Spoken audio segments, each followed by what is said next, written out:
मिलकर प्रार्थना ये सरकार को तुम बुद्धि दो हो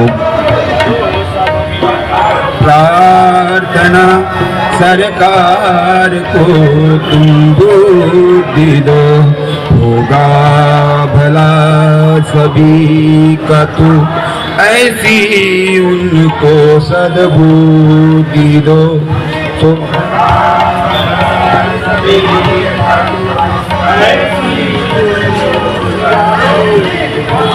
सोए हुए सरकार को तुम जागने की शक्ति दो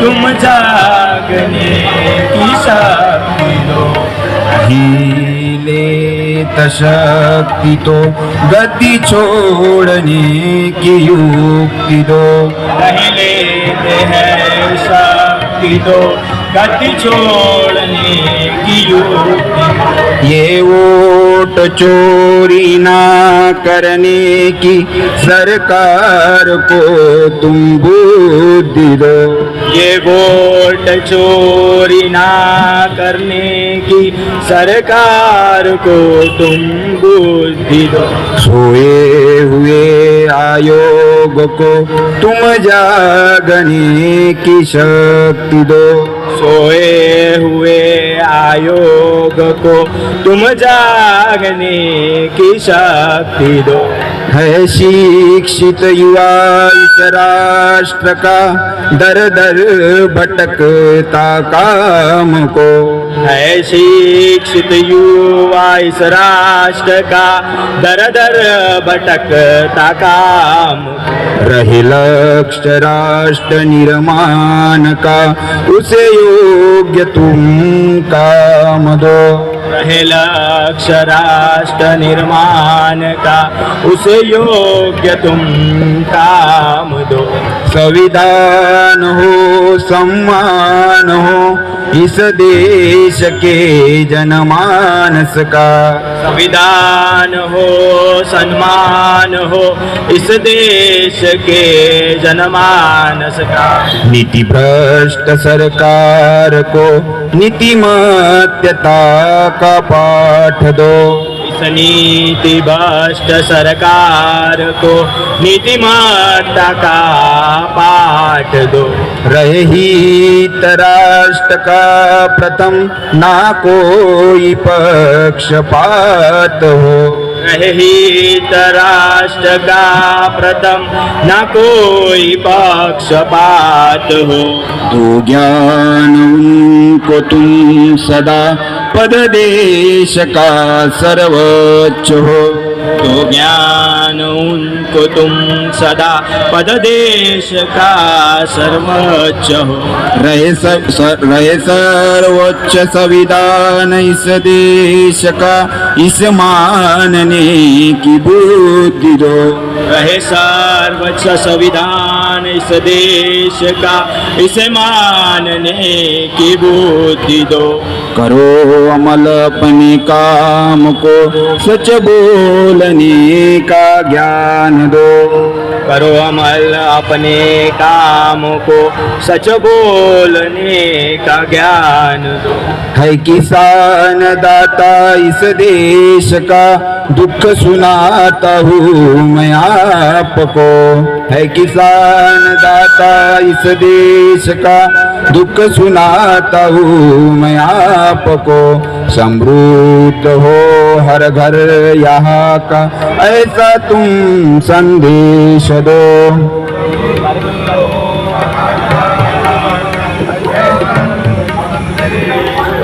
करो सब मिल कर प्रार्थना ये सरकार को तुम बुद्धि दो होगा भला सभी का तू ऐसी उनको सद्बुद्धि दो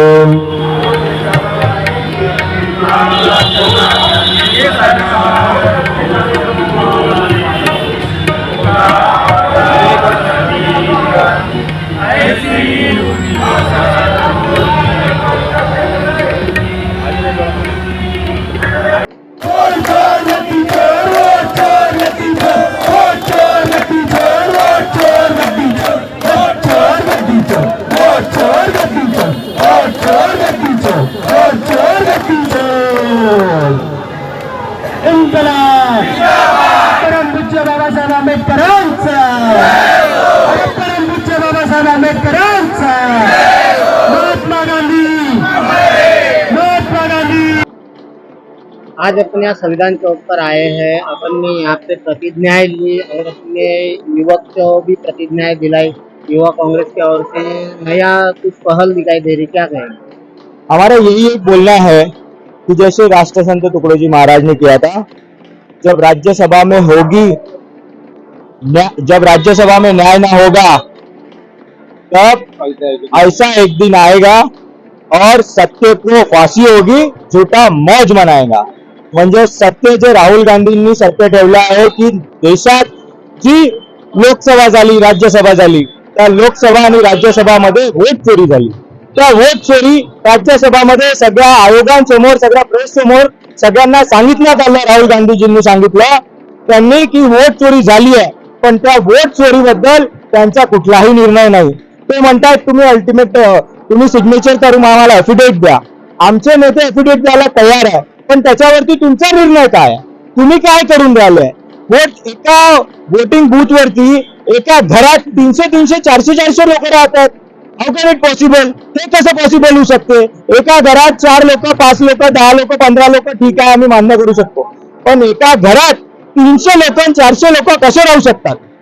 आणि ते सगळं झाल्यानंतर बेरोजगार भरपूर असे मुद्दे आहेत ज्या मुद्द्यांवरती आम्हाला असं वाटतं की हे सरकार झोपलेलं आहे। त्या सरकारला झोपलेला जागृत करायचं युवाचं काम आहे। आम्ही मसाला त्यात देऊन आणि पुतळे जाळून पण करू शकतो, पण आम्हाला ही सद्बुद्धी त्यांना द्यायची आहे की बाबा रे जागे व्हा, सद्बुद्ध व्हा। तुम्हाला आपल्या देशात भरपूर असे संत येऊन गेले आहेत, प्रबोधन केलंय संतांनी आणि देश घडवण्याचं काम केलंय। आता ही वेळ आहे युवा समोर आणायची, कास्तकारांना मदत करायची, बेरोजगारांना रोजगार देण्याची आणि महागाईवरती वचक आणण्याची। पण कुठे सूड नाही राहिलाय। सगळ्या गोष्टीचा सगळ्या मुद्द्यांवरती जे विरोधी पक्ष आवाज उठवतात ते कुठेतरी दाबून टाकतात आणि पुढे ते त्यांचं जे म्हणणं आहे ते लोकांवरती लादून टाकतात। आम्हाला म्हणणं आहे की जी संविधान आहे त्याच्या घटका परमपूज्य बाबासाहेब आंबेडकरांनी याच्यावरती टाकलेल्या आहेत, घटका लिहिले आहेत, त्या घटका पूर्ण भारतात अंमल आणली पाहिजे। त्या पूर्ण विचार करून लिहिलाय। परमपूज्य बाबासाहेब एवढे ज्ञानी होते की त्यांनी कितीतरी विचार करून प्रत्येक जातीबद्दल प्रत्येक धर्माबद्दल योग्य तो निर्णय त्या याच्यात संविधानामध्ये टाकलेला आहे। याच्यावरती काही एक उपाय होत नाहीये, तिथे बदलण्याचा विचार करून राहिले। आमचे जे लोक विरोध करतात त्यांना कुठे डाळपण्याचा प्रयत्न करून राहिले। लद्दाखचा मुद्दा घ्या, त्याच्यानंतर कास्तकारांचा मुद्दा घ्या, बेरोजगाराचा मुद्दा घ्या, चुनाव आयोगाचा मुद्दा घ्या, भरपूर असे मुद्दे आहेत ज्याच्यावरती त्यांचा काही एक निर्णय नाहीये। महाराष्ट्राचे युवा काँग्रेसचे अध्यक्ष मोरे हे RSS प्रमुख यांना संविधान पाठवणार होते, ते पाठवलं का? त्यांना आम्हाला अडवण्यात देण्यात आलं। ते मनोवादी विचार करणारे लोक आहेत, त्यांनी संविधान आत्मसात केलंच नाही, फक्त संविधान ते वोटापुरती मर्यादित ठेवतात। आमचे जे नेते आहेत मोरे साहेब, त्यांनी युवांचे नेते आहेत ते महाराष्ट्राचे, त्यांनी तिथे देण्याचा प्रयत्न केला, पण तिथे मध्ये कुठेतरी अडवून टाकलं आम्हाला। आम्ही अडवलं, आम्ही परत आलो, पण आमचा प्रयत्न निश्चितच राहणार आहे संविधान त्यांना RSS पर्यंत पोहोचवायचा। आणि ते RSS फक्त पोहोचवायचंच नाही तर संविधानाच्या वरती तुमचे पावले गेले पाहिजेत, संविधानावरती तुम्ही चालले पाहिजे, हे आमचा उद्देश होता आणि हा उद्देश आम्ही पूर्ण निश्चितच करू। हे फक्त संविधान RSS प्रमुखांनाच द्यायचं होतं की तुमच्या युवा म्हणजे जे संघटन आहे तुमचं युवा काँग्रेसचं, तर तुमच्या युवा काँग्रेस संघटनेतील सर्व युवकांना देण्यात आलं का? आम्हा सगळ्या युवकांना देण्यात आलेला आहे। आमचे नेते जे संविधान हातात घेऊन आपला देऊन राहिले, त्यांना वाचून पण राहिले, तेवढंच ते डोक्यात पण टाकून राहिले आणि मनाशी जपून ठेवून राहिले। याच्यासाठीच की संविधान काय आहे हे सगळं युथ काँग्रेस किंवा काँग्रेस महिला काँग्रेस प्रत्येक पदाधिकारी हा वरच्या नेत्यांनी सांगितलं की संविधान तुम्ही वाचा आणि संविधान अंमलात आणण्यासाठी प्रयत्न करा। तोच आमचा प्रयत्न होता RSS हेड ऑफिसला की जे RSS चे सरसंघचालक आहेत पहिले त्यांना द्यावं, त्यांनी ते अंमल करावं आणि मग त्यांचे जे शिष्य आहेत त्यांनी ते अंमलात आणावं। याच्यासाठी आम्ही सगळ्यात पहिले की सरसंघचालक जे मोहन भागवत जी आहे त्यांना आम्ही यांना संविधान देणार आहोत आणि मग नंतर वाटलंच बाकीच्या ज्या लोक आहेत त्यांचे जे सेवादारी आहे त्यांचा जो वर्ग आहे त्यांना देण्याचा प्रयत्न आमचा निश्चितच राहील. नाव सांगा. मी कॅप्टन हेमंत गोपीचंद कातुरे, राष्ट्रीय समन्वयक, भारतीय युवक काँग्रेस.